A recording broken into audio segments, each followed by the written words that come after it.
Hey everyone, welcome to the Geek Chat on the Experience. We've got a whole bunch of new number ones. We told you earlier this year that we're going to try more independents, and we've got independents. Boom, Mad Cave, Image, and then of course DC Marvel. So we have a lot to talk about. Be right back.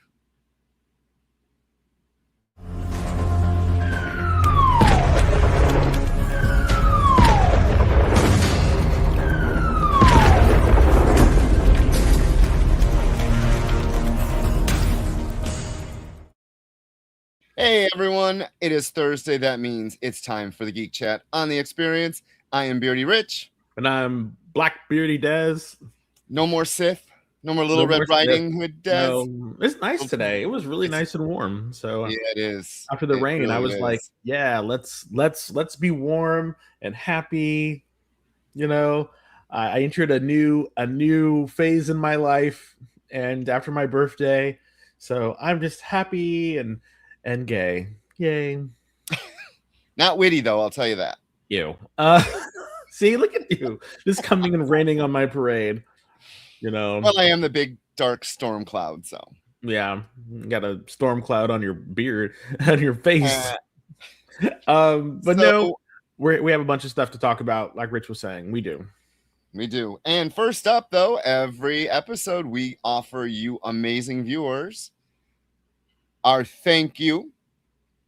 And this week we have Mark Spector, Moon Knight #1, the 1 in 25 by Mattias Hanini. Hanini. Yeah, Hanini, I think. There's a lot of letters in this name. But it's yours for putting what? The hashtag Geek Chat in the Woobly Wop down below, wherever you're watching. If you're watching on what? That is correct. Oh yeah. If you're watching on if you're watching on sorry, just the comments. If you're watching on YouTube, if you're watching on Instagram, if you're watching on Twitch, just put in hashtag Geek Chat, and you all could win this fantastic cover of Mark Spector Moon Knight #1, in which we will be reviewing. We will be. At some point in the show, we will be reviewing it, so we can see what we thought about it. Moon Knight's kind of a hard sell for me sometimes, so let's see what happened. But I want to be, this is really cool. On my tweet today, the artist of Moon Knight liked my tweet. I was so excited. I said to Google, boy, I hope he doesn't watch the show.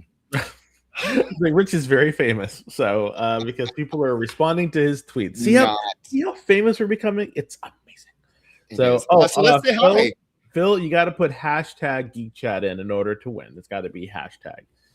So who do we got? We got Hey Kenneth, Hey Eddie, welcome in. Phil, Paul is watching, Canadian Survivalist, Jabroni Chief, Steve is back, Zach's T8V. Yes, put hashtag Geek Chat. Yes. And again, we want to give this away. So if you have any friends that are in your house and they're not doing anything, or they're sitting on the pot, tell them to tune in, because, hey, we want to grow this community. Feel free to join the community. If you want to join the Experience community, we have a ton of stuff every day. So sometime in this program, we will let you know what that is from our honorary Beardy producer Kyle. So just stay tuned. But first, I want to talk about Spider-Man Noir. Did you see the trailer? I did not. You did watch the trailer. You didn't tell me it was Nicolas on. Cage. What? You didn't tell me it was on. Oh, I thought you're usually always like plugged in. I mean, you're responding to likes from like artists and stuff. I thought you would have already seen it. Are you is this animated or is it live action? Live action. Nicolas Cage is Spider-Man Noir, and there is a black and white version of it, and then there is like a true hue color or hue tone color, where they basically all of the colors are popping. They pop off the screen and stuff. And it is I was watching what was I watching? I was watching Grace Randolph, I was watching her, and she did her review of it, and she was talking about how everything, she felt it was like Nicolas Cage bit a spider because of the way he was acting. It's very much like Nicolas Cage, gets paid to be himself now, and he's kind of like, yeah, it was my fault. So he has this weird sort of like, so he sounds like Spider-Man Noir from Edge of Spider-Verse. So he sounds like him, but it's just him now.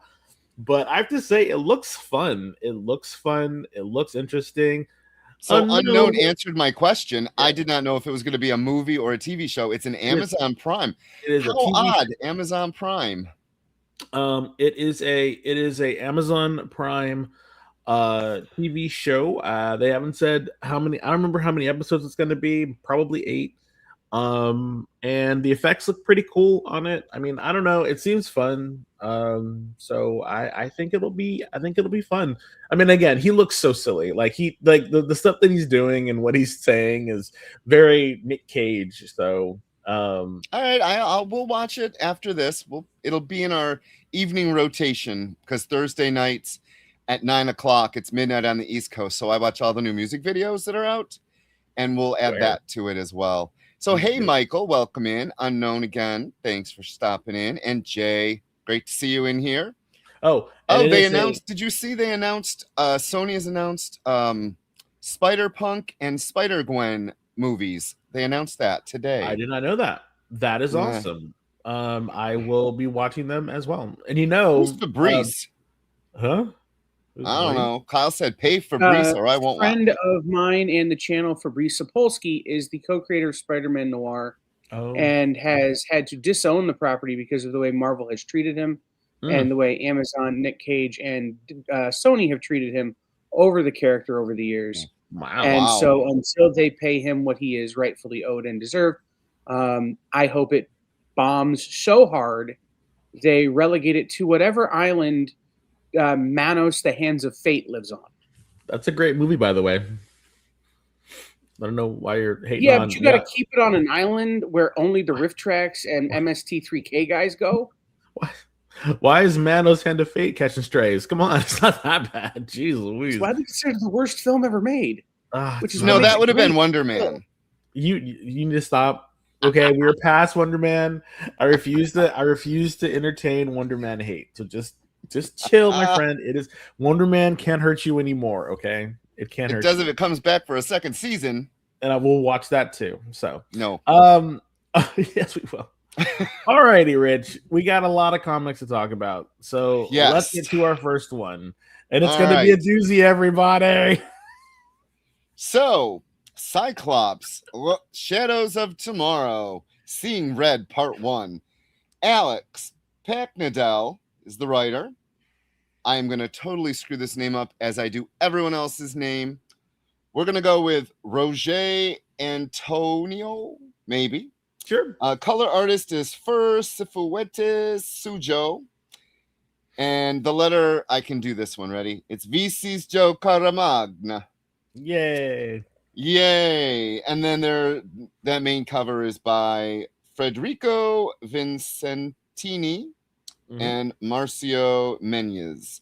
And then a bunch of variant covers, but including a Clayton Crane cover. I love Clayton Crane. I opted not to get the Clayton Crane because I don't plan on keeping this book. So, yeah.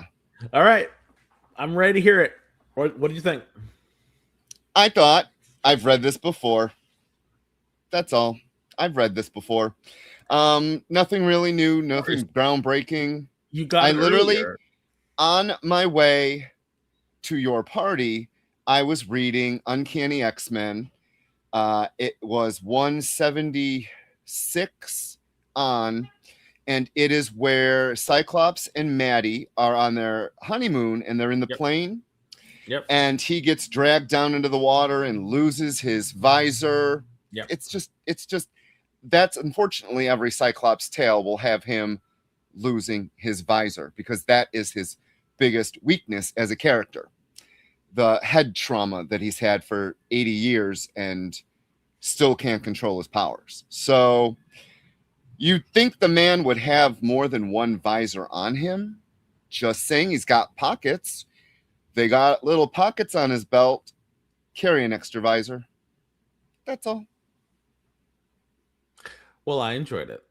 I'm glad. I thought Now it tell was us why. I thought it was fun. I thought it Yeah. was good to see Pierce again. And his new batch of Reavers. I really I hope will these say, Reavers. Mhm. I will say that as much as I've been complaining about these new boring villains, it was nice to pull out the Reavers again. Yes, and it was nice to see this new brand of Reavers. I really Nah, hope I that we can't say get to. that. Oh, well, yeah, I want to see more of the Reavers. I think that the Reavers were one of the they were one of the funnest villains the X-Men ever fought. I think, and I think it's just because they chose to use technology in order to make them on par with mutants. So it was good to see Pierce again. I do think that the name of the villain, Tearjerker, was hilariously bad. I think that's a horrible name. It They're all reminded horrible me, names. yeah, it reminded me of um Roger, Roger from Family Guy, because he had a persona called Tearjerker, and it was a riff of it was a riff on James Bond, and he was Tearjerker instead of Goldfinger, and so I just can't hear that name and not think of Tearjerker, not think of Roger. So that really made me laugh. What I liked about it was Cyclops. They're really, I think the writers are really really leaning into Cyclops's alpha leadership abilities. Recently they're really pushing it to the forefront. I think a lot of this is because people like they like that leader version of Cyclops, and so they're really pushing that narrative of him, which is interesting. I like the backstory that they were giving about the orphanage that he was in. I do want something to come of him losing his visor. They did talk about a little bit about his inability to control it, so maybe we can explore him trying to overcome that. I mean, damn, Rogue can get laid now. Why can't he see? It's like, come on, they're like, seriously, let's move it on with this character development, y'all. So hopefully during this process, or during this 5 issue, I know they said it might not be 5, it might be 5, it might be more, it might be less, I don't know. We'll get a little bit more of that. But I like Cyclops. I know a lot of people like to hate him, and that's in vogue to do that. But I I've like him. hated him longer than people have. No, I've not liked him for a very long time. And the whole thing with Maddie, that was dirty. And I just want to interject here that can everyone just please, Cyclops lost to a powerless Storm. That's how much of a punk he is. Okay, that was years ago, number one. And well, yeah, they don't let them see each other anymore. But I'm just saying, he was beaten by a woman with no powers. That's how powerful that's she great. is. That just shows how awesome Storm is, not how weak Scott is. Okay. I still like it. I thought the artwork was fine. It was nothing revolutionary. I thought the artwork the was very artwork was serviceable. it was serviceable. Yeah, it was serviceable. I mean, there was nothing. Some of the panels looked great. Some of the panels looked a little wonky. Yeah, Hydra Asylum.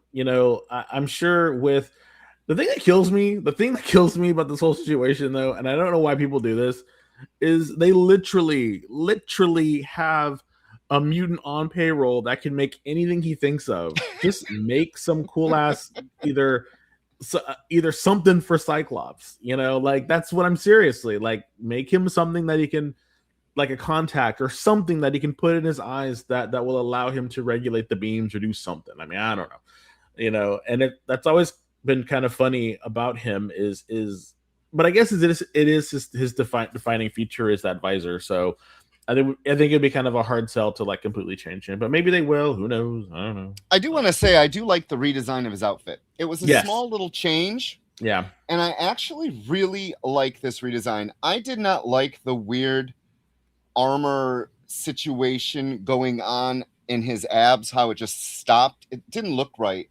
The way this artist draws it coming all the way down to the belt line, I thought that was a good. Yeah, it really does. And I didn't like his What I'm trying. That little change made the costume just a little bit better. And I did not like his red and black one though. When he was all the Magneto was right version, I did not like that either. That one with the weird, with the X across his face, and yeah, it kind of I didn't like that. Came out of a beam. Like I was like, that's silly. But yes, Hydra Asylum Comics. He needs to start wearing like LeBron. He'd be like, hello, be like, hello. Anyway, moving right along, because I don't think it's ever going to be one of those things where Rich and I will ever agree about Cyclops. And I do believe that I would love to have, if you guys want it, let producer Kyle know if you want a round robin episode in which we give the pros and cons of our favorite comic book characters. I think that'd be a really great show. And the inaugural episode would be, how cool or terrible Cyclops is. Let us know. Terrible. I've told you that I have a document on my computer about how Cyclops and Jean Grey are more toxic than any reality TV show couple ever, right? I mean, I agree. I mean, they are. I don't know. I always thought that Mystique was the most toxic character, honestly. Nah. And that's not a dig at you. Character. I said couple. Oh, that's true. No, but I just thought the way she gets around, it's like, come on, lady. Well, and like Wolverine will anything that moves, but like as a couple, these two really just need Judge Judy or Jerry Springer. Well, what does it matter? She's going to die in a couple months anyway. So what does it matter? That's such a good joke. Alrighty. Next up, we got Barbarian Behind Bars. No, it is not a 70s, porno about barbarians behind bars in the 70s. This is an actual comic book. It is not anything like that. So just calm down, everybody. No weird prison vixens. The writer is Elliot Callan. Artist is Andrea Muti. Letter is Taylor Esposito. And then a whole bunch of people that did a whole bunch of things. There were 2 covers for this. I had to get the Raza cover just because I love Raza. And I think it's a lot more impactful than that. I don't know.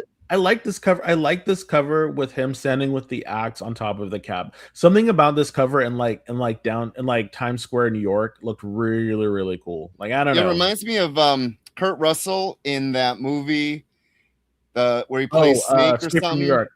Yeah, that's what the cover looks like. Actually, now you say that, I can kind of see that. But yeah, I'm sorry, that title though does sound like an old Roger Corman movie. Barbarians Behind Bars. Watch. So what did you think of Barbarians Behind Bars, Mr. I had no idea what I was expecting. Like, I read when you told me you wanted to read this, I was like, wait, what? I was like, and I'm thinking, I know we're trying to look at a lot of indies, but damn, what is this? And so I read, because I get all the pictures, and I send this to Kyle, and so I was looking at the pictures, and I read the synopsis, and I was like, wait, what is going on here? So basically, the whole story is this Barbarian, Conan like Barbarian, Thundar like Barbarian, whatever like Barbarian, shows up in modern day. I'm assuming it's New York. I don't think they ever said where he appeared, but he was fighting another barbarian. The barbarian, they had these magic weapons, but the other barbarian had a helmet and he has his axe, and they were fighting, and he kills him. You're like, that's the past. Where we find him now, he has been arrested for this murder, and so he is behind bars. And this woman, attorney, defense attorney, is now trying to find out who he is and find out how to defend him. One of the problems, though, is he speaks an ancient language. That is either. They didn't say whether it was a dead language or not, so she's having this hard time trying to understand him because they don't speak the same language, And then on top of all that, there's some weird stuff happening in the prison as neo-Nazis are trying to recruit him, and then there's some weird magic stuff going on as well.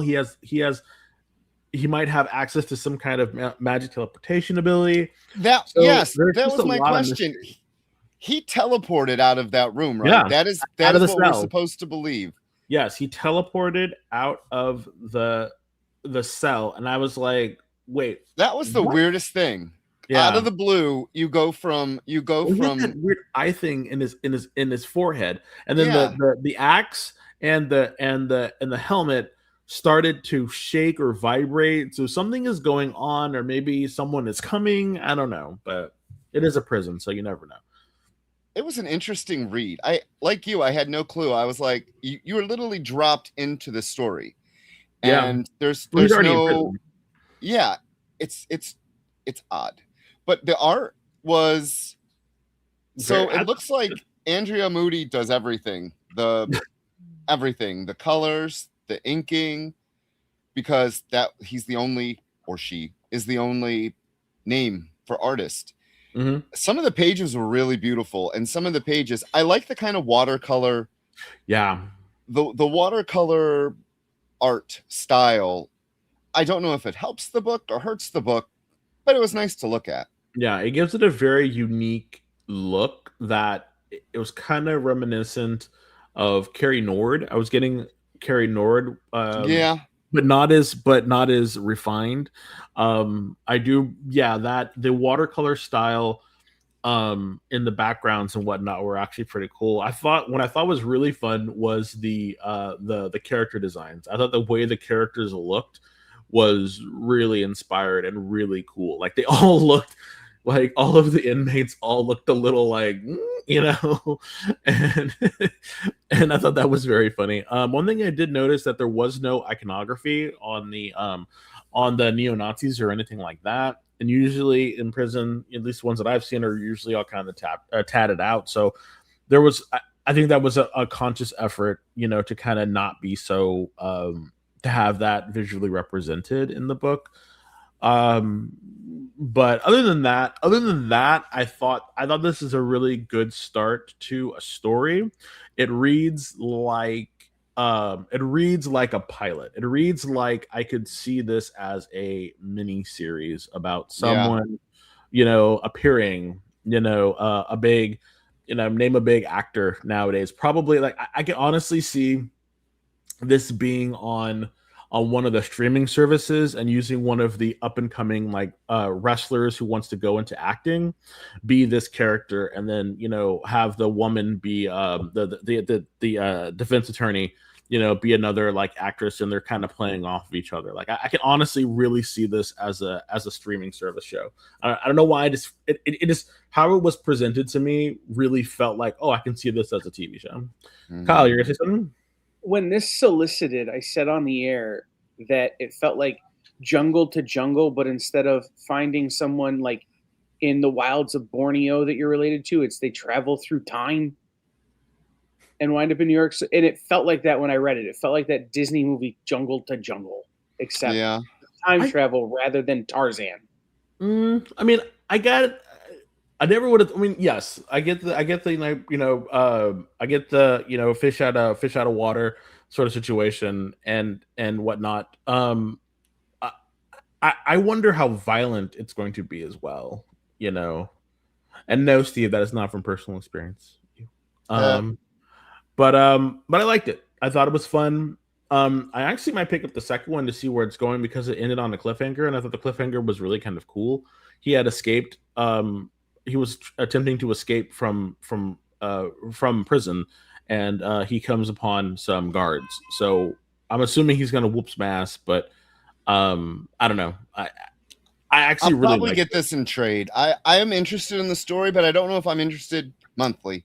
Like I think Well, once this trade comes out, we'll order it and I'll just sit and read the whole thing. I think the reason why I want to get the number two is to support it because I know the number two is generally always the hardest sell It's the lower, yeah. exactly. So I think for this one, because I like the premise, I want to get the number two at least to show some support and then see where it goes from there. And if it is good, I'll continue to support it. If not, then yeah, I'll follow that and wait for trade. But yeah, it was just a good book. I enjoyed it. Cool. What's up next? The Center Holds. This is from Boom Studios. The last book, by the way, Barbarian Behind Bars was Mad Cave. Yep. This one, I guess Boom Studios is trying to make a superhero universe. So let's see how they did, shall we? All right. So the writer is Larry Hama, illustrated by the late M.D. Doc Bright, colored by Josh Bersham, lettered by Janice Chiang, and that main cover is M.D. Doc Bright and Joe Kionis. And then the variants covers, there was a bunch of variant covers as well. As always. I do want to say that the artist died in 2024. I remember his artwork on certain things. Unfortunately, I didn't have time to look up to see what he has done before, but the name is very, very familiar. I am not familiar with his work at all. Yeah. Unfortunately, I didn't even know he passed away. What did you think of this, being a superhero fan? Oh, co-creator of Quant. Oh, cool. Yeah. Thanks, Jay. What did I think of this book? Larry Hama hit the reader with a lot of stuff. There was a lot of stuff going on, a lot of exposition, a lot of extra stuff in order to get to know the characters, and I think it was a little too much. I found it hard to follow who we were talking about and what was going on fully in the book. And I think that was... Oh, I didn't know that either, Steve. Thanks. I don't know if this is a strong number one or a weak number one, only because I was kind of confused about what was happening. So you're being told, or you're being talked to, you're being talked to from the female character on the left, but it's like she is an alien who is on this planet to observe humans, but then she has this other person that she is sort of working with who tries to kill themselves, or maybe, and then they stop someone, and then it goes into this superhero union type of situation, where we're introduced to even more people. If we were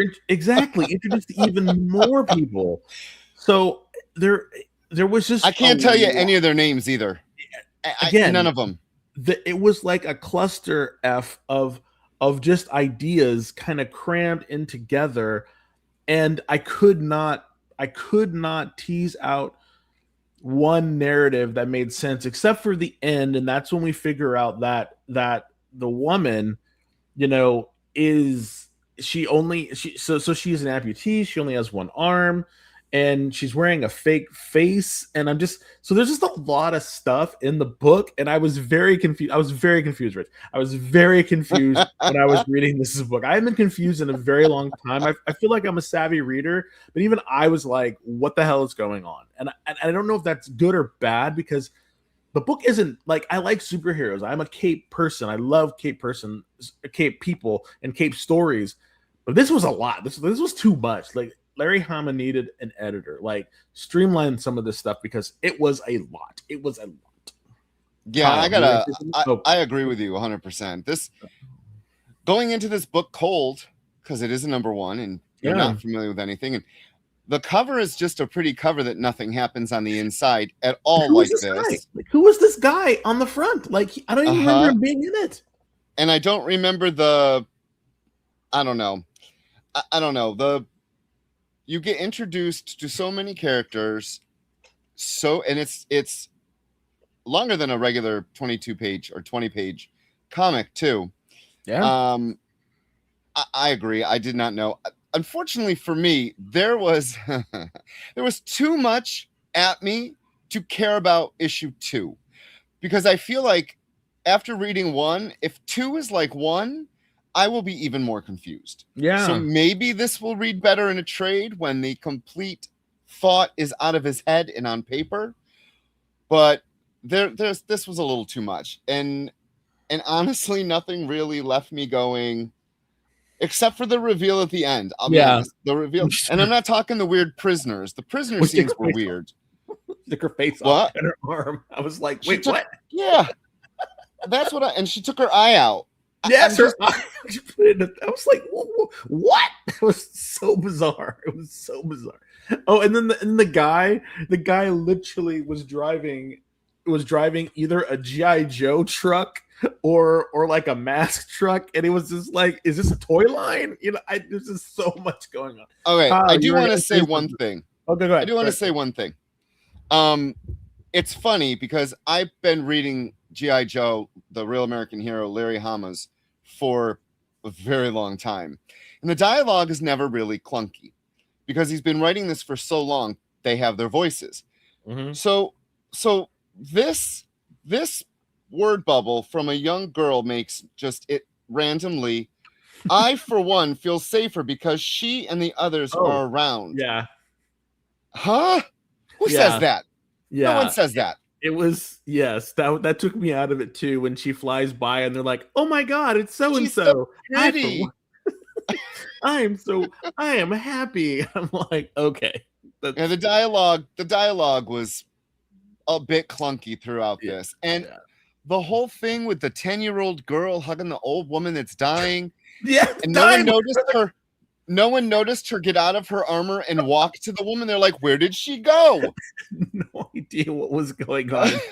Like, I had forgotten about the old woman who was dying. Like, there's just so much out of the blue in this damn book.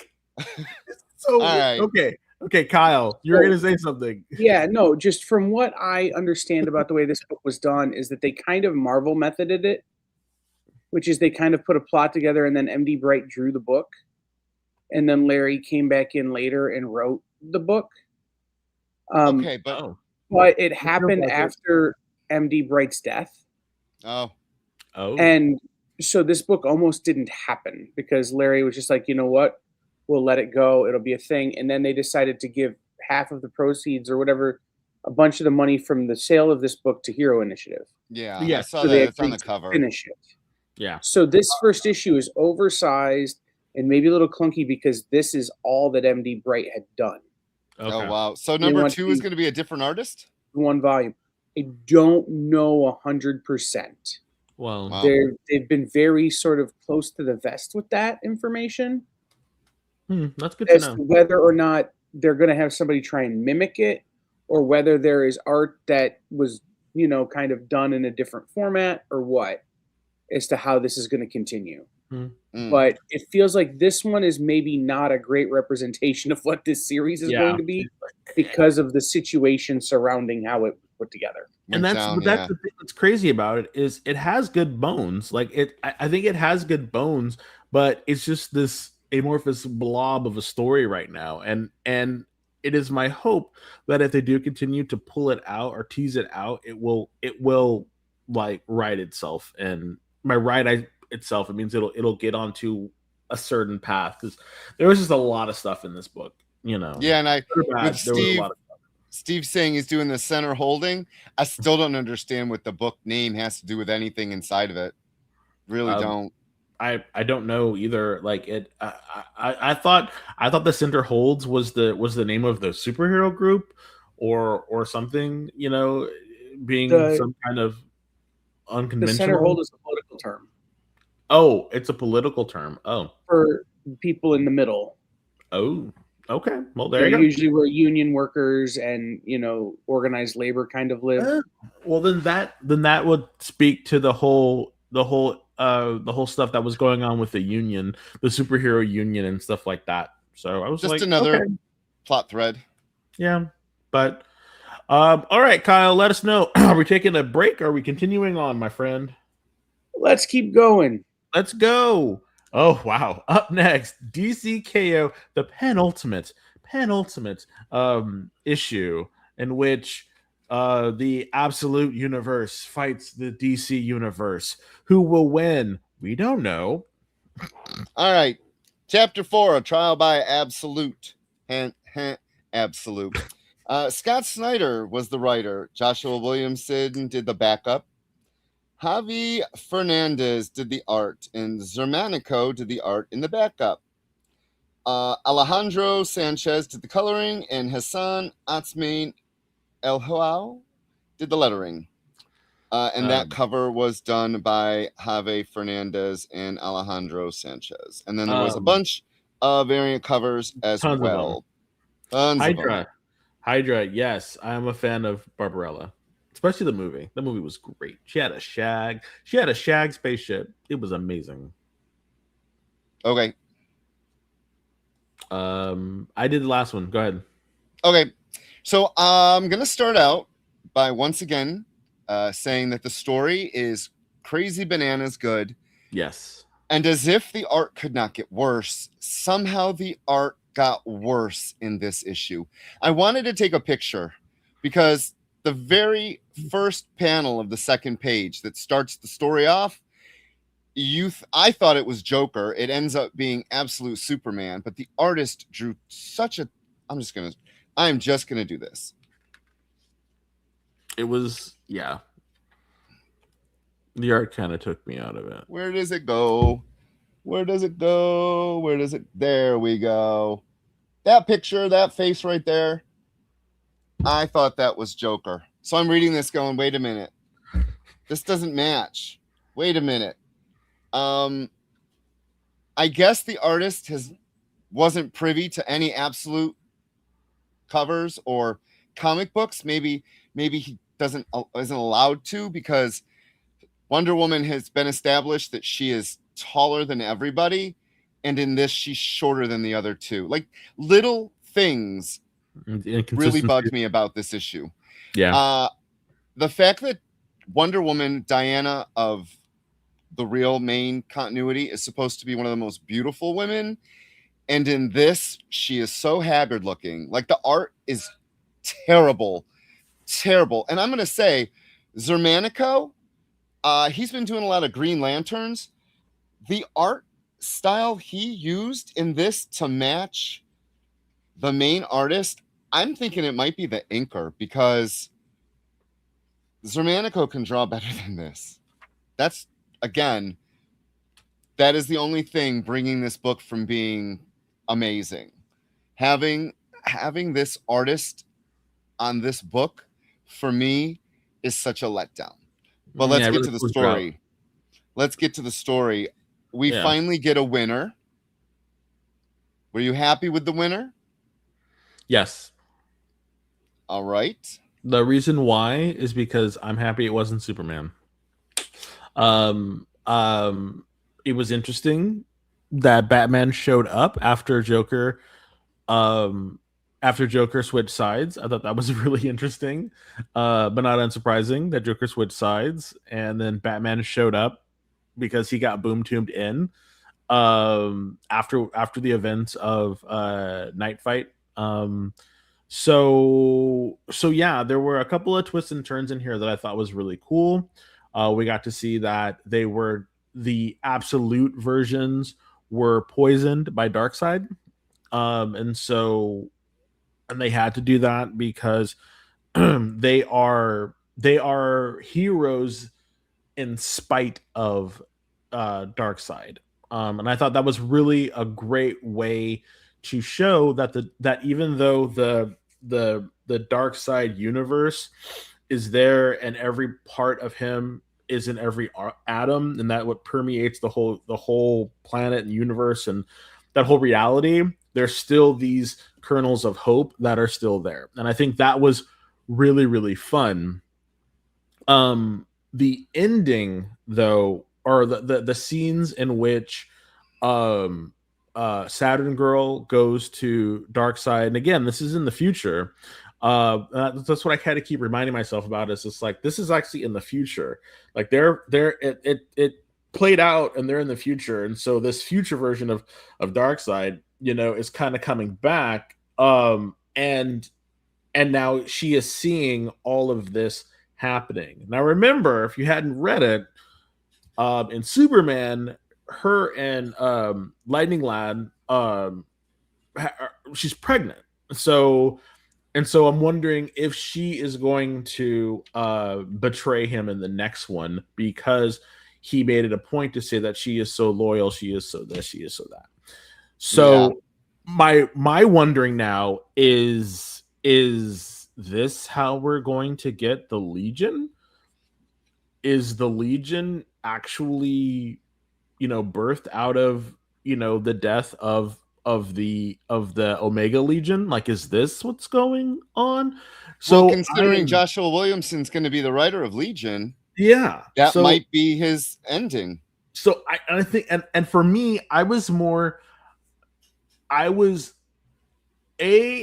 shocked about the winner. Like, I knew it was not going to be Superman. Like, that's, everyone was like, oh my god, Superman. No, I knew it was not going to be Superman. So I definitely agree with you, Hydra, that I didn't want Superman to win. I needed something else to happen. The fact that it was Lex, and I'm thinking, okay, so now spoilers, by the way.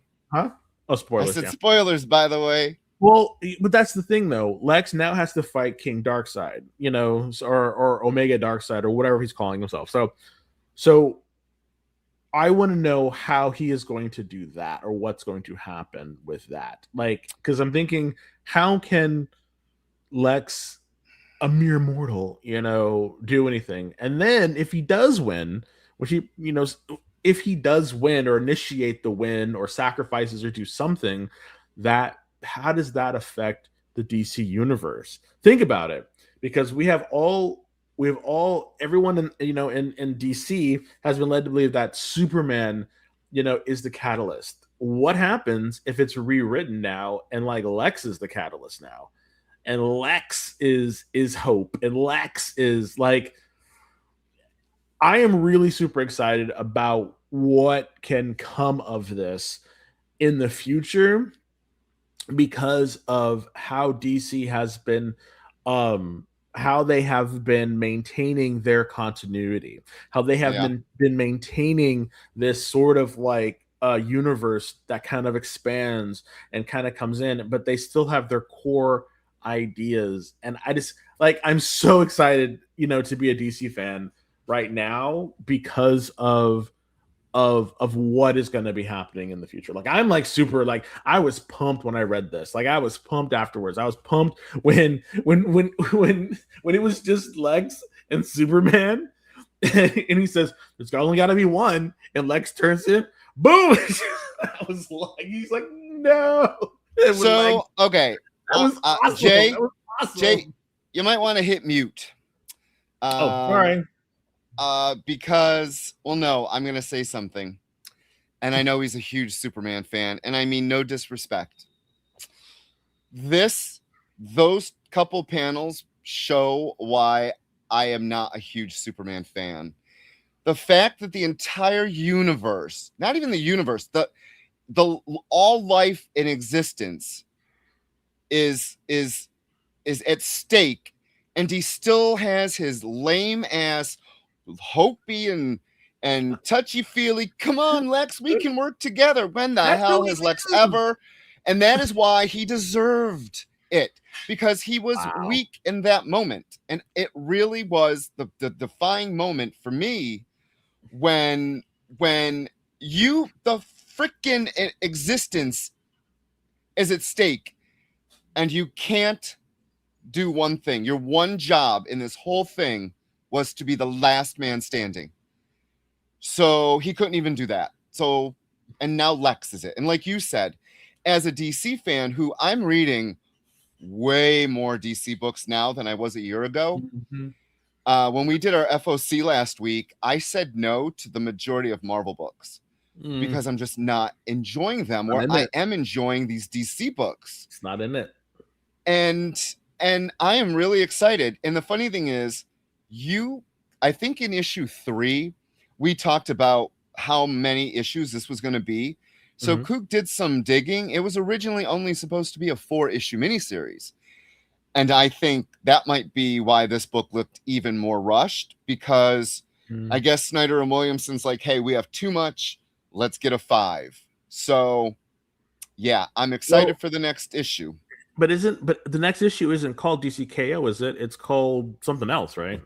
No, I think it's DCKO.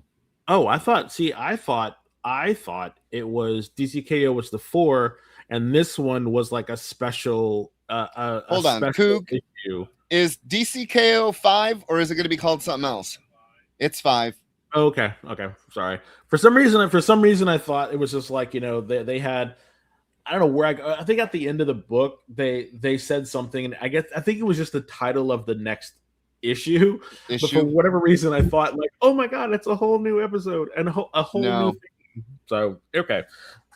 That makes more sense. So but yeah, I thought this was great. I do have to agree with you regarding the artwork. I do wish there was a stronger artist on it. But we get what we get, and we do. And hopefully this last book will really like I'm really wondering what's going to happen, Yeah. Don't you dare say TKO. It's not going to be TKO. Someone's got to win, sir. Someone's got to win, and it's going to be the Legion of Superheroes. Mark my words. You think? Yeah. Alrighty. What's up next in the chamber? So next up is Bleeding Hearts. Okay. Before you start reading the credits, actually read the credits first, and then I'll ask my question. All right. Hey, let's just plug real quick since we didn't take a break. We have a giveaway for everyone today, people. Yes, our giveaway. We are giving away Moon Knight #1. Mark Spector Moon Knight. They have to rename it. Yeah. So we're giving that away. Who is it by again? By Marius Manhinini. Yes.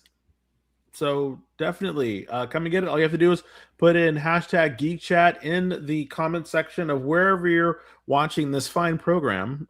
Thank you. Just put in hashtag Geek Chat in there, and you could win this, and we'll ship it to you. Actually anywhere in the world at this point. Like, so if you're watching in China, if you're watching in Singapore, if you're watching in Japan, watching in Europe, please put in the hashtag Geek Chat, and we'll send it to you. Now, if you are seeing this, a couple years from now because it's beamed into space and you're a Martian or wherever you're from, Andorian or somewhere out there, I'm sorry, it's void. Planet Earth only. Don't attack us. It's just we can't get it up there. So no. All right, Bleeding Hearts, issue 1. Dennis Camp was the writer. Stephen Moran was the artist. Mm-hmm. Matt Hollingsworth did the coloring. Chris Conroy. Oh, he was an editor. Never mind. There's the editor. Never mind the editor. Atzmain Elhau did the lettering. Never mind the editors. You're going to say something, Kyle? Just that it's Stepan. Thank you. Moran. It sounds fancier than it is, but someone says it. Cool. Stepan. Yeah, Stepan Moran. It sounds like something you would order on top of pasta. Pasta.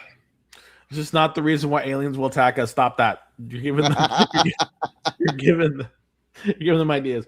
Okay, so the reason why I wanted to ask you, why did you want to read this? Why did you? Because I read the preview in the back of something, and I thought it looked a lot of fun. Okay. And it's their first new Vertigo book. The line has been reborn with a bunch of new books, and I like Dennis Camp. He's writing Ultimates and the whole Ultimate universe, and he's also writing Absolute Martian Manhunter, but I won't hold that against him. Okay. So you started the last one, I'll start this one. It's about zombies. And the trick about this one is these are a little bit more, I guess, intelligent zombies, in that this takes the premise of whether the zombies themselves have a society, and the only thing that brings them all together, that's stronger than race, creed, sexual orientation, or anything, is the love of brains. Okay, that is the defining factor. So they don't care about anything else about brains. And so I think that was the catalyst for this for this story was, what would a society of zombies be like, right? Number one. And then what if one of those zombies, developed a conscience about what is happening, a bleeding heart, so to speak, in which the zombie at the front that we see on the cover basically does that. They eat brains, but now they are having these thoughts about, yes, exactly. It really felt like Warm Bodies a lot when I was What reading is it. Warm Bodies? It was the movie in which this girl falls in love with the zombie because he actually has inner thoughts, and his heart starts beating again, and he actually slowly, basically zombies are slowly becoming more human like, and so it's Romeo and Juliet with zombies, to an extent.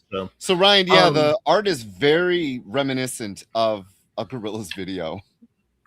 Yes. So that's another thing that was very interesting is and I don't know if this is what makes it a more serious or more comical thing, because what you're talking about is this zombie who is having this sort of existential crisis about eating people, and it's funny, like they're talking about how when they eat people it's a communal thing, because they even ostracize one zombie who hoarded food and did not share it with the horde. So it's this weird sort of dynamics that's going on with these zombies about this new society. And then it they come across a woman and a child in this suburban. Her friend is the little guy in the back to the right, or to the left, sorry. They come across this family, and now they have to decide that was the ending. It's like this zombie is now like, oh my god, we ran into like a mother and a child. Are they going to eat them? I'm sure her friend is probably going to eat them, but now there's this, she's caught between this, or they are caught between this sort of like, do I succumb to my this basic urge of who I am, or do I rise above it? And so that's where the crux of this series is. And the one problem that I had with it is the artwork. Not because I didn't like it. I'm a fan of more cartoon art styles, and the R. Crumb style art, and the alternative art style. I just didn't think that it fit the the story that is trying to be told here. I don't know if it fit. That's the thing for me. I think it was just a little too. I don't know. I felt like it should have been either like, it felt like the art should either be like completely that's what I mean. Like it has this sort of like underground, sort of like 70s art feel to it, like R. Crumb and all the others. And it made me feel like, either they should have went more gruesome or gory, like an actual traditional horror thing, or they should have went more in another style. But the style they picked, I'm not sure. I don't know. I'm not sure. Um, it's an interesting like story, thought, and idea, but I'm not sure. Like, I don't. This was the comic that I wasn't really sure about. I'm not sure if I liked it or I didn't like it. It's just kind of like, what was your thoughts, Rich? I loved it. I loved the art. Okay. I love the story. I love the names. I love the concept. Yeah, I the never names watched are Warm crazy. Bodies. So the guy on the cover, his name is Mouse Pokes Golf Ball Out of Head Hole. Yeah. So they call him Poke. Yeah. His friend, who is in the lower right-hand corner, is Mushrooms Grow Up All Over Like Little Forests. That's his name. Yeah, they don't. They really have no memory after being bitten or turned into a zombie. It's like their memory starts when they become a zombie. Right. And I thought that was a female. Actually, that's a guy. Maybe, I don't know. Yeah, it really doesn't matter in this story because they're not sexual beings. They're just. I thought the art fit the story because the story is so quirky enough. And you can tell this artist knows the human form. And I've always said, if you have a knowledge of the human form, then you can really twist it, like Scotty Young does, like Chris Bacalo does. And I think that the art in this completely fit. And I like that no one person looked alike. That was another thing, because some comic books, a lot of the people, if you take the color out of it and you leave a black and white. Did I ever tell you about one of my customers? I still like Terry Dodson's art. Yeah. And this customer was like, hey, I know you like his art, but have you ever seen his art in black and white? And I was like, no. So he pulled up on his phone some pictures, black and white. The White Queen looked like MJ, looked like Storm. I mean, they all literally just different hairstyles, different colors. And once I saw that, I really can never look at his artwork the same. I mean, I still think it's great, but that is how I felt about this book. It's the art really does fit, and the ending made it so make me want to come back. And her broken leg. Did you see that? Yeah, I really enjoyed this book. This to me was, I think, I can't wait to add this to my list. Again, DC is just, give me another great story. And I loved it. I think everyone should go pick this book up. This was my pick of the week. I loved it. This is Rich's pick. Y'all, you heard it here from Rich's mouth. All right, break time? Nope. We're going. I think we're going. We're going. Well, then I need to drink something. Me too, sir. Yes. Wait, is this not the last book in the second set of 3? This is, but we're at 6:28, so that's why we're kind of I was gonna let you do the first 6, and then we'll take a break and we'll do the last 3. Okay. Cool. Let's do that. All right. So the thing. So quickly, I'm setting up for my live show. So yell when you're ready to do the next one. All right. So this is The Thing on the Doorstep. Written by Simon Burks, art by Willie Roberts, lettered by Rob Jones. Thank you, everyone, for having simple names. I appreciate that.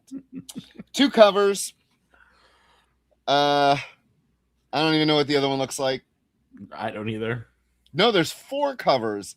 And A and C is done by the main guy, and then B and Tam. Image. Remember when Eric Stevenson, the old publisher of Image, once said, we don't want to rely on gimmicks. We just want to tell good stories. And now Image has more variant covers than DC and Marvel half the time.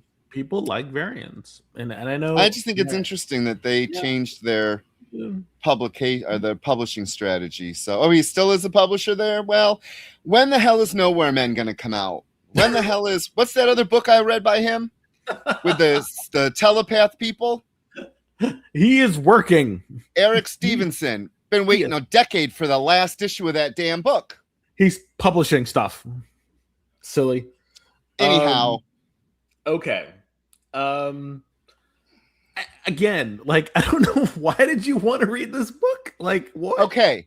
So on our orders, every Sunday that we do FOC, I'm ordering number 1s of different publishers so that we can bring our amazing, awesome viewers more than just Marvel DC. And this was Image, and it was a number 1. And so I thought, why not? Okay. All right. Well, I thought it was boring. It started off very interesting. As you realize, spoilers, this guy, gets killed in an insane asylum. Boom, like pow. And then it rewinds to the past, in which you see the friendship of the guy that was killed and this other black guy. And they met as children. And, the guy that's on the cover was very sickly. And he was, rich and whatnot. And they became really close friends. And it basically, the whole story, Steve. Yeah. The whole story is basically a count up from like the day they met until they had, you know, like the black guy gets married and this other white guy starts dabbling in this arcane dark magic and stuff like that. And then some more stuff happens, and it's this very slow burn type of story that I thought, I honestly looked at this and I thought, okay, this could be another streaming service type of story, because it's Victorian, like it takes place, not Victorian, it takes place in like the early 1900s in America somewhere. I can't remember where it takes place in, but the white kid is from England or something, and he goes back to England every so often. And the black kid, studying and has a wife and then has a son, and the son becomes his nephew, and they're all family. But then you realize that it was the son who shot his uncle, this white guy, at the beginning. But there is no, like, the story ends and there's like it doesn't connect to it. So I like this book, this story is really asking a lot from you, because it started off with a good premise. Okay, you shoot this guy, and then you're like, okay, that's the guy, and then we're going up, and reading it. But I'm reading it and I'm just kind of like, okay, when are we gonna get to something? I see the guy, studying witchcraft. I see the guy or doing stuff with like, secret societies and learning stuff. And okay, that's interesting. But the black guy and his wife, like, nothing's really happening to them. There's kind of ancillary to the whole thing. And then they have a son, and like, and it wasn't like we were watching the white guy go into madness or something. Like, his mom died and some other stuff happened, and like, I didn't know where this story was going, and it ended in such a way that they want you to read the second issue to keep going. I don't know. I don't know. I was just like, I read it and like, there was nothing on the doorstep. Like, that's the thing. Like, I don't know. I don't know. Oh yeah. I didn't get it. I didn't get the book. I thought the artwork was fine. I thought it was really nice in some spots. It's very stylized for, sorry, not stylized. It was accurate for the time period when it was in the early 1900s. I thought the artwork was really good, but the story, like, it moved, like, things happened. It was like, there was, the time when they were in certain eras or certain years kind of progressed, but it didn't get to anything. Like at the end of the day, I'm just kind of like, what did I read? Like, there was nothing in this book that made me want to read the next issue. So, how was your experience, Rich? This book basically is my catchphrase.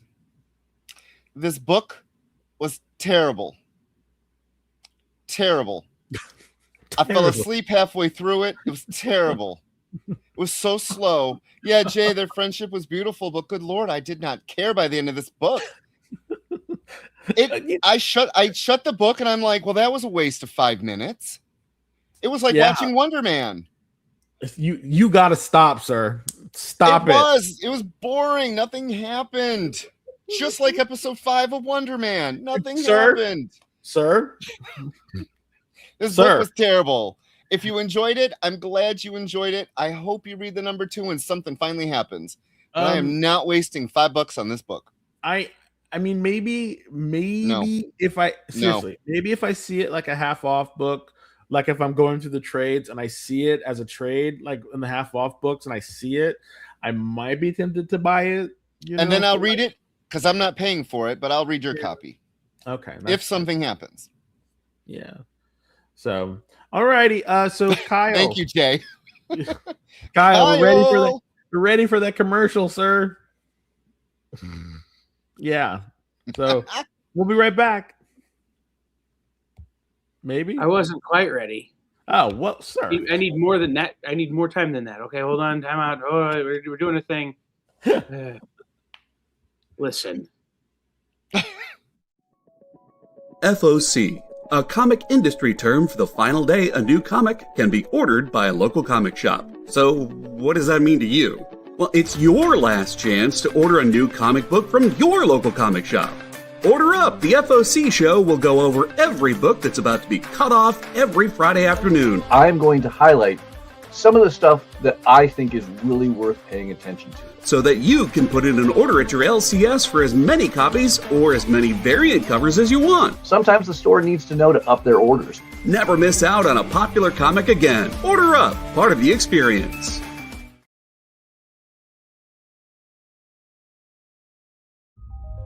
Sure, comic books are beautiful, but underneath, there's something more authentic and exciting. The original art. See the pencils, the lines, the shading, as if you were there in the studio watching the artist work. Getting a peek at comics' backstage is easy with the original art experience. All right, Friday night, guys. Thank you for being here. To be doing anything, the fact that you're here means the world to me. Nick's pieces are always value priced with your budget in mind, for the beginning collector to the veteran. And this is gorgeous. You got Aquaman and Mira. Join the original art experience with Nick and our friendly crew of regulars, even if it's just to enjoy the art. Fridays at 7. It's all part of the experience.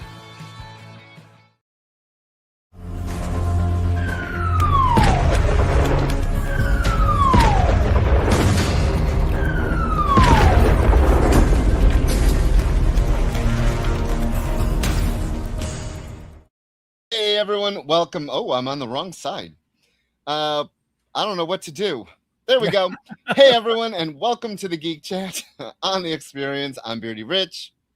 I am Blackbeardy Des, and above us is producer Kyle. Munchop Kyle. Thanks, Kyle. Do you only know how to talk if you're on the left? He doesn't. Yeah, I don't. He freaks out. Okay. I do. Okay, so All right.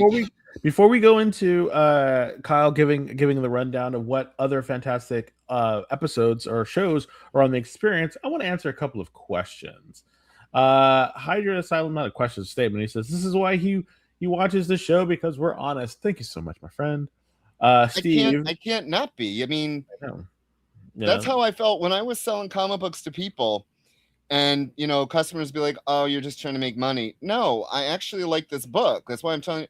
People don't realize that if I tell you that I really love this book and you buy it from me and you absolutely think it's trash, you're never going to listen to my opinion again. So if a book is terrible, I'm going to tell you it's terrible. And if I think you should pick it up, I'm going to tell you I think you should pick it up. So, yeah. Even if he's wrong. So, how do I feel about other people's opinions? Well, we love everyone's opinions, you know, and we love when people share them with us. Yes. So please feel free to share your opinions. Okay, now for the Muppet Show, there were two things about the Muppet Show that otherwise, otherwise, I thought so. I love the Muppet Show. I told you.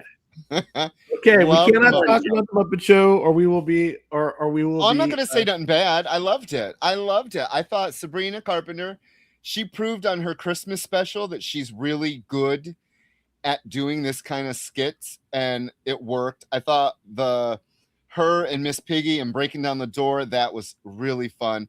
For me, the nostalgia, seeing the cat, seeing all the like the Menomina, all the original first season people there, it was great. Really, I thought the running shtick with Gonzo was a little too much. But my two complaints, I don't like humans in the audience. I just don't think they belong there. And Kelly and I got into it about that. He's like, but, and I'm like, no. And the other thing I'm having a hard time with is I grew up with Kermit the Frog. His voice is so wrong. Like everyone else sounds the man is dead, Rich. No, the guy that replaced him was fired over creative differences. Oh, he sounded like him. This new guy does not sound anything like Kermit. It's very off-putting. Otherwise, I really think this show needs to come back. Like I really do. It was so good. Okay. And Seth Rogen doesn't need to be on screen. Just let him produce it. Okay. Well, I haven't watched it yet, so we'll watch it and yay. All right. Alrighty, Kyle. Because you opened the door, I'm going to do that, and we're gonna have a real conversation about which is to say, is my face not coming up? No, your face is not there. just strange. Do you have your thing? Are you wearing clothes? Anyway, it doesn't matter. So Seth Rogen was great in this episode because if he's the butt of the joke, then it's funny. If he's trying to be funny, he's not funny. Right. So I think he was great. I think the mistake people are making is they're thinking that every episode should be someone like Sabrina Carpenter as the host. But if you I'm just saying. show, right. I just thought she was great. Oh, she was phenomenal. But like the original Muppet Show, the first 3 episodes were a ballerina, a Hispanic actress that I don't know what they were from, and the guy who originated welcome in bienvenue, welcome from Cabaret. The guy who was the lead in Cabaret on Broadway were the first 3 guests. Paul will know this. Paul, who is it? It's probably Joel Grey. If you're talking about the original, Joel Grey. Yes, Joel Grey. Thank you. I couldn't think of his name, and it was driving me nuts. Anyway, the Muppets were always super diverse in who they had on, and so if it's just starlets and like famous people of the moment, it's gonna suck. You got to expose people to new people. Yes. If you're listening, Jim Henson Company, have us on. We want to be on. Yes, we could be on the show. That'd be awesome. All right. We could be guys Statler and Waldorf and me with like Gonzo. Like I'm in. Let's do it. All right. But so like I said, I loved it. I thought it was great. I've gone back and started rewatching the original Muppet Show because I feel like the more views they get of Muppet stuff on Disney Plus, the more likely they are to make more Muppet stuff. Yeah, you're probably right. I won't watch Wonder Man or the Spider-Man Noir, but I will watch the Muppet Show. Hell yeah. There you go. All righty. Kyle, can you please let them know what other fine episodes you will watch on the experience? So Mel and Mauger in Vancouver at Fan Expo Vancouver. So I'm doing a live show immediately following these 2 guys with special guest host Tom Hutchison from Big Dog Inc. Oh, Tom. Yeah, Tom. So he will be joining me. And then tomorrow at 1:00, we are doing an oversized special double issue, double volume FOC show. Order up the FOC show because next week we'll be off because we'll be at Comics Pro. So we'll be listening to people read solicitation copy instead of doing an FOC show. But in the meantime, we're going to do a 2-week show, which we will have special guest Tony Fleece and Kurt Pyers on the show tomorrow. So that'll be an oversized double issue of the FOC show. And then Nick is doing his original art show. It's Friday the 13th, so he is slashing prices like he's wearing a hockey mask in a horror movie. Awesome. So be sure to tune in for that. And then Nancy, Nancy's everybody's, safe space on a day like tomorrow. So she'll be doing her regular vintage and request show that she does every week. I love watching her. There will be no show on Sunday because Jay and I don't do a show on Sunday anymore. But then Monday we will have Comic Collectibles with Rex. Likely there will be some sort of producer show, but we'll figure that out because your boy has to go to sleep at some point before he gets on a plane to California. And then, that's right, $13 and $14 art. It's going to be wild. But then for Monday night with Best Coast Comics, Tuesday will be a very special pre-recorded episode of Comic Industry Insiders Live. And then I think Nothing Until Henri on Tuesday because Miss Jen will be on a plane on her way to California. Cool. So she'll be meeting me at Comics Pro. Then Wednesday will be Comic Collectibles with Rex. Thursday we'll start with the Geek Chat, I do believe. And Mel and Maud will be back. Then on Friday, there will be no FOC show. Nick will be doing his original art show, and Nancy will be doing her show. But special notice right here. It's being announced here. Set your notifications. Set your social media dings or whatever on. Miss Jen and I will be doing super secret late at night live shows from Comics Pro, where you will have an opportunity to buy the swag that they have literally just handed us.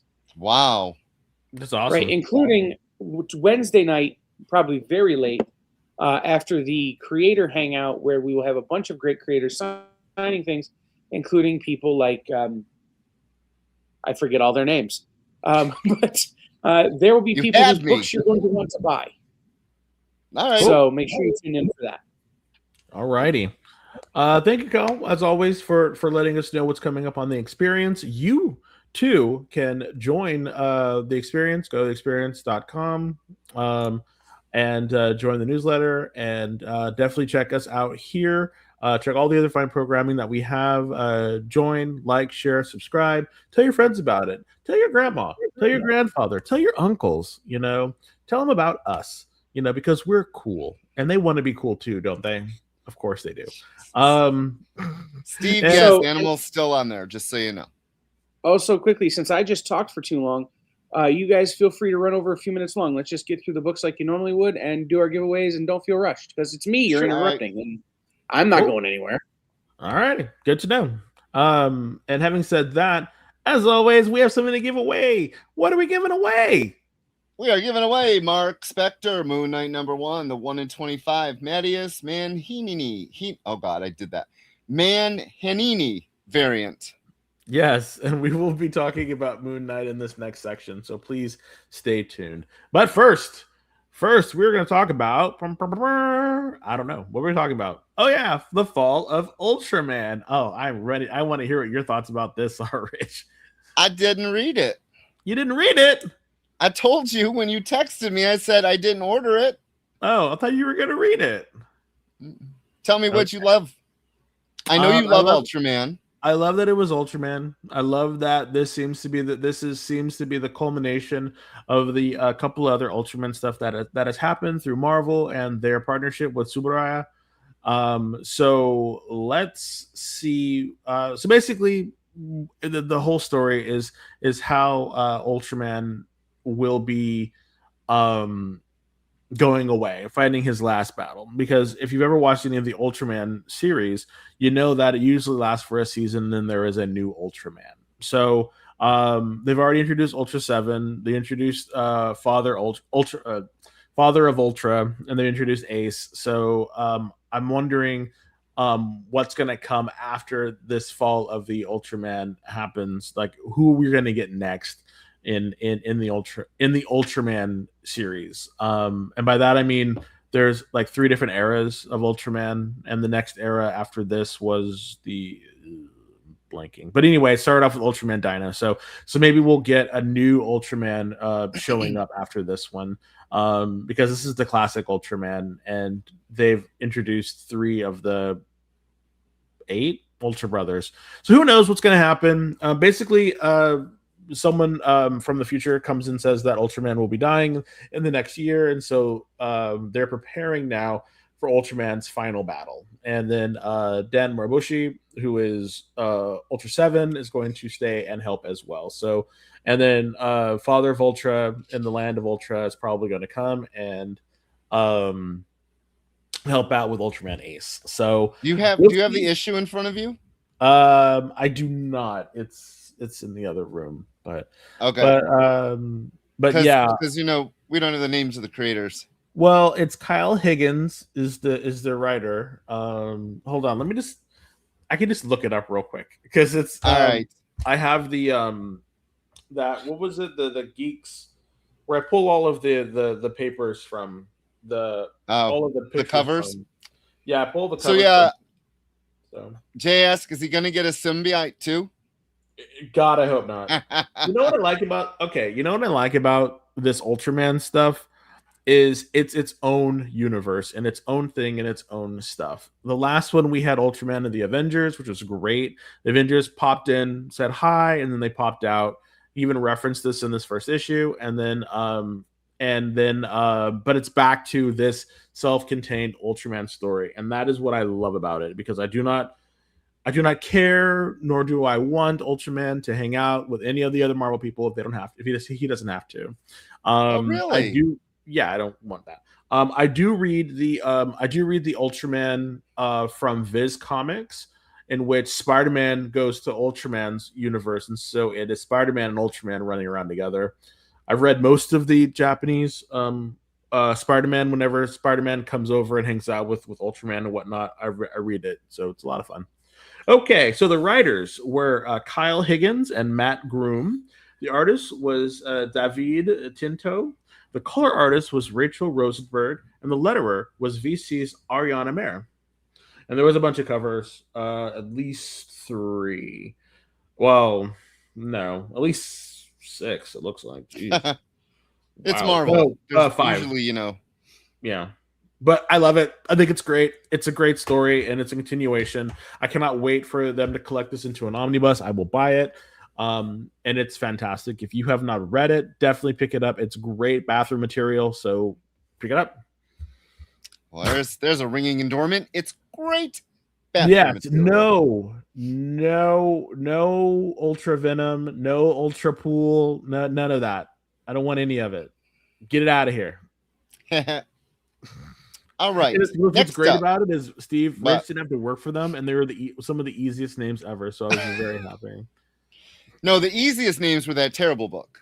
It's not a terrible book. Anyway, terrible. All right. What's next? Next up is Absolute Wonder Woman Annual #1. And we all have thoughts. Well, a lot of us have thoughts about annuals and what they represent.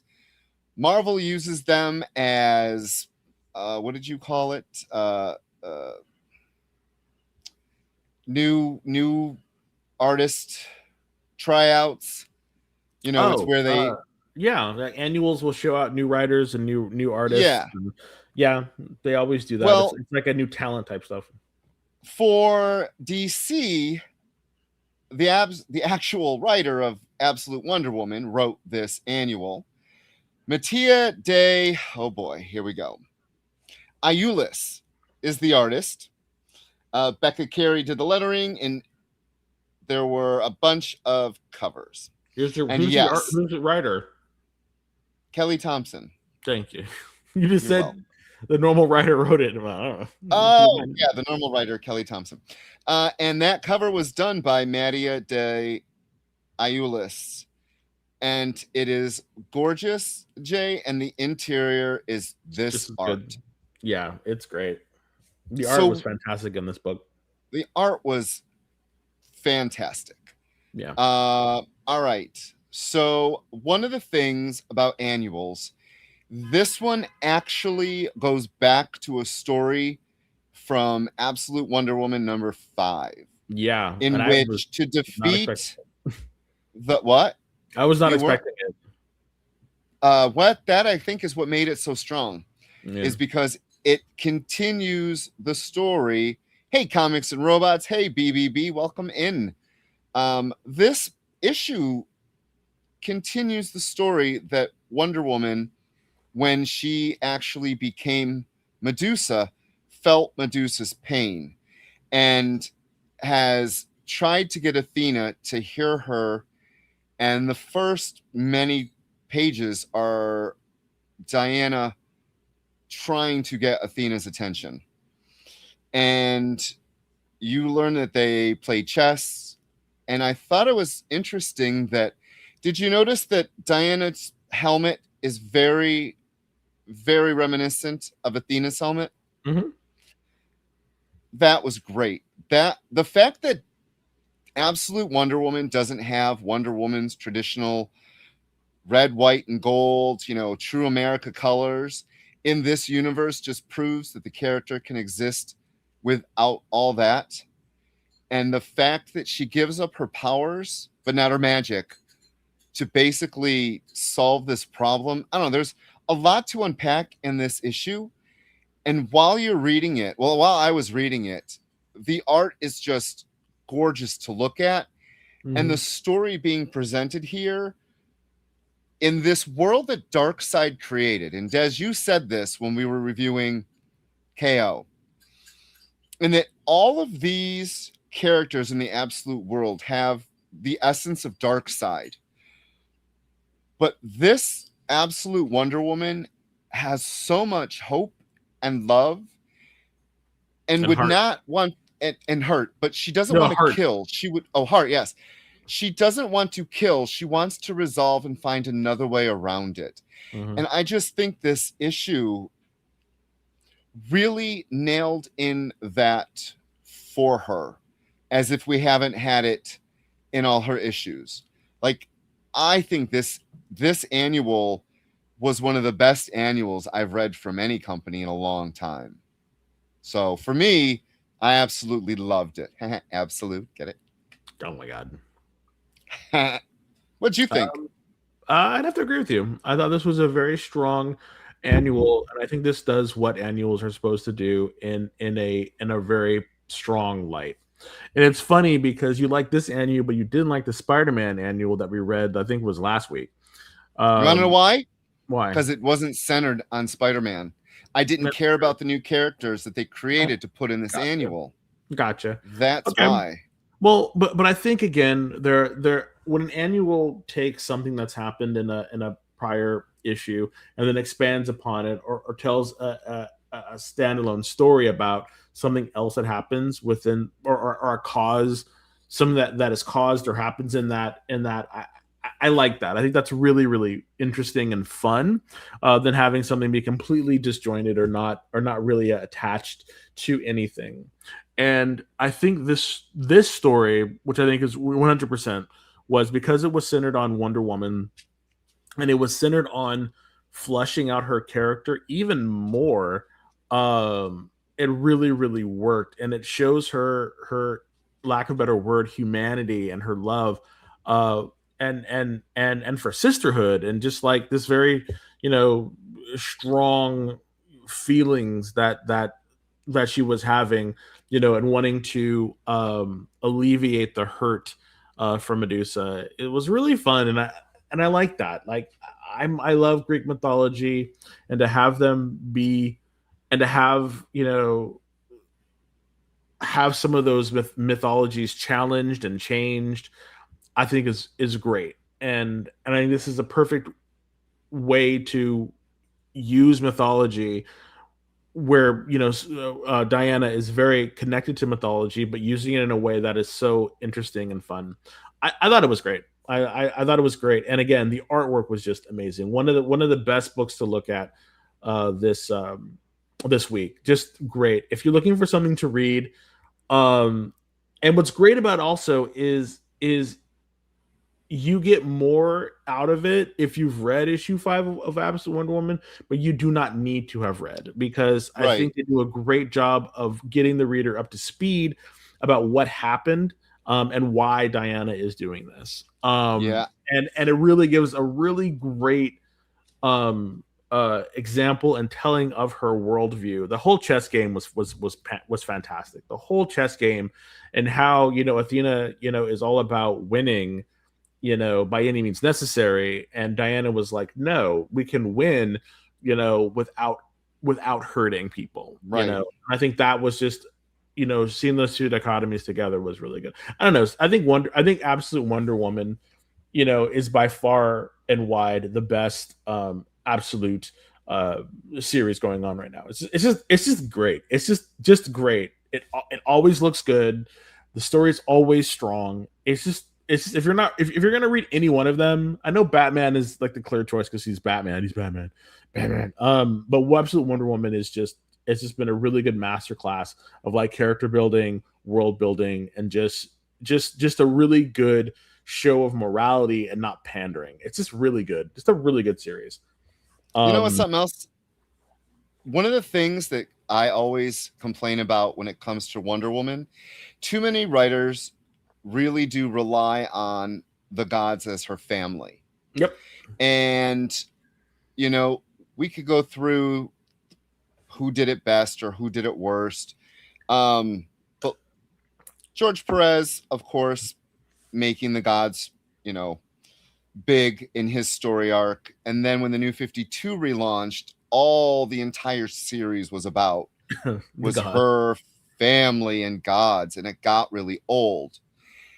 But yet Kelly Thompson has found a way to tell the story of the gods being included in Diana's world, and the reimagining. The way the gods look in the Absolute Wonder Woman universe is crazy.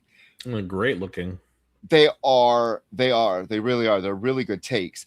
I don't mind the gods being in this book because they actually make her who she is, by her first being banned to the island.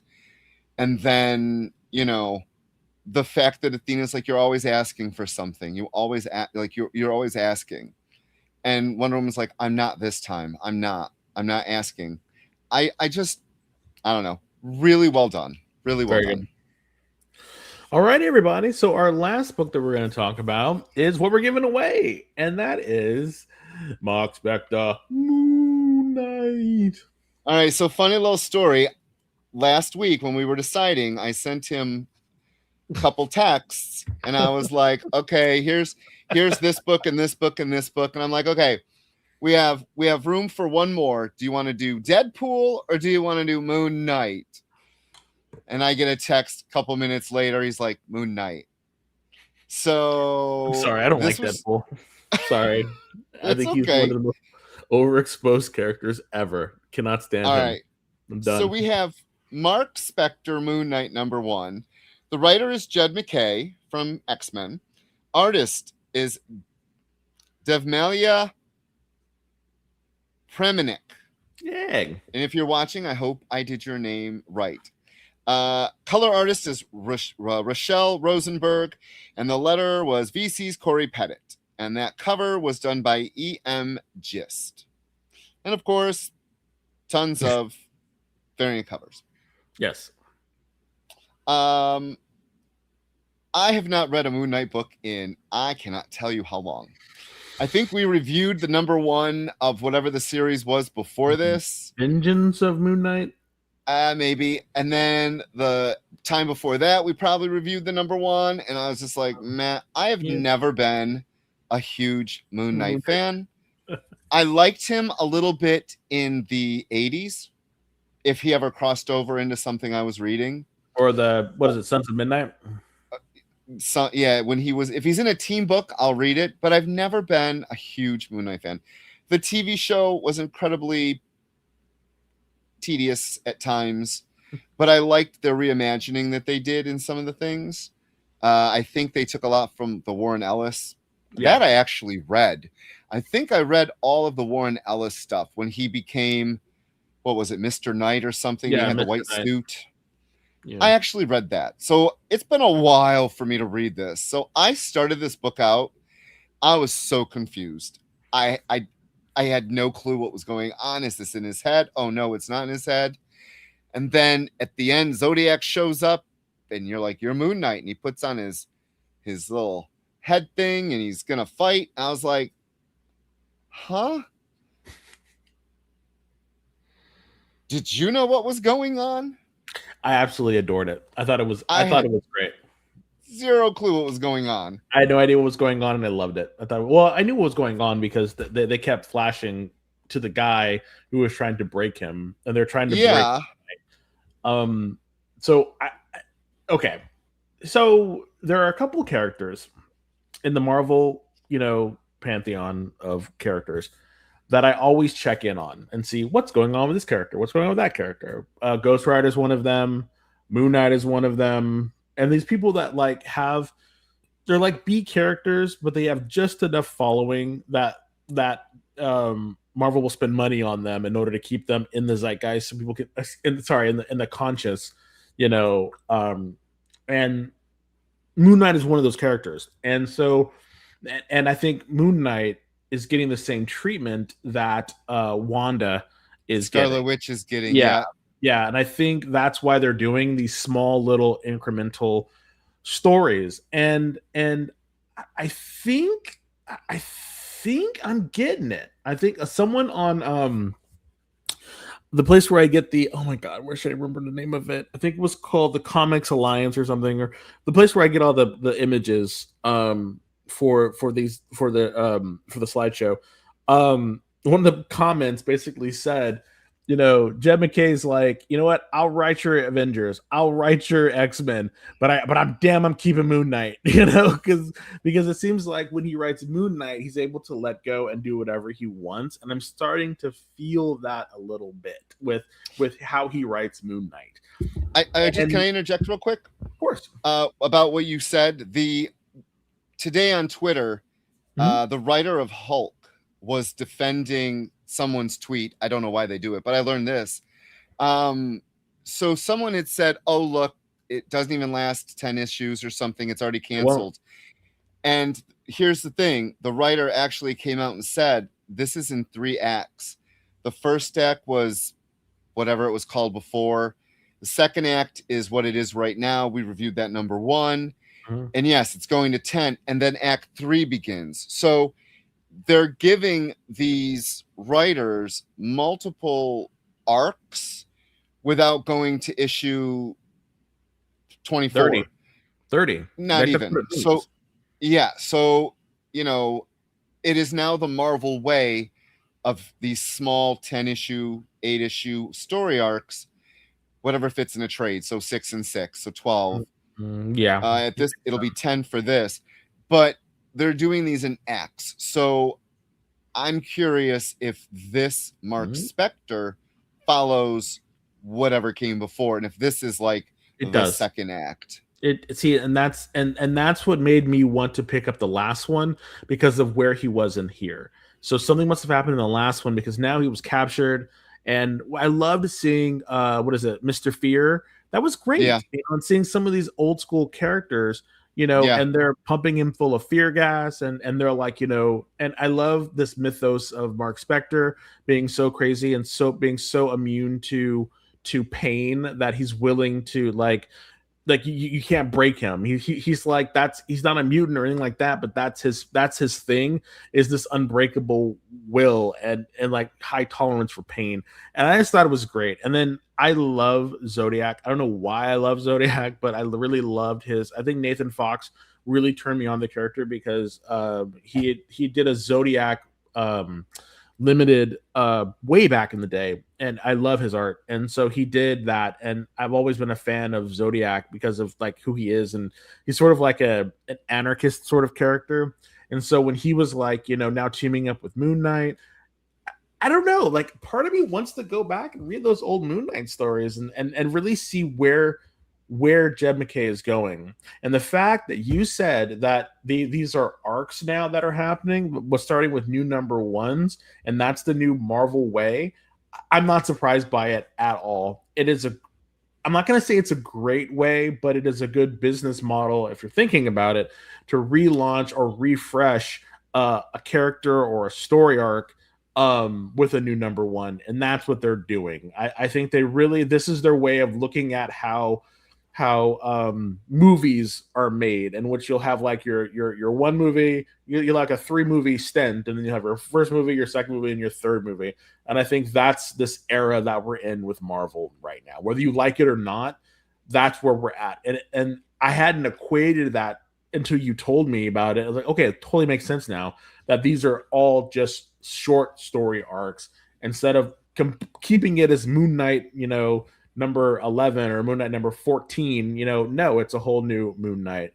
And it makes the legacy numbering make even more sense now, because when I looked at the solicitation for the solicits for like I think it was 2 months or however much, they had said like, this is Moon Knight number 3, legacy 283 or something. So it makes sense that they would be doing it like this.